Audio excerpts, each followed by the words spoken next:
Today I will show you how to convert Sweetcoin to Sweet Wallet.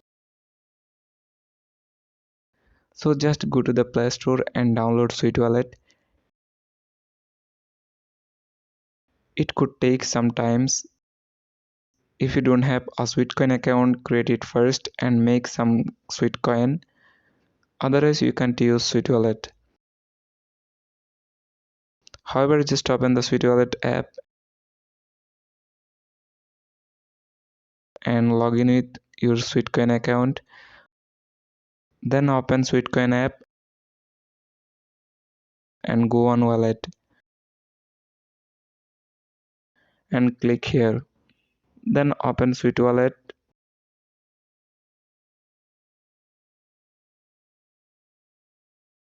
From here you can add Sweetcoin to your Sweet Wallet. Thank you for watching.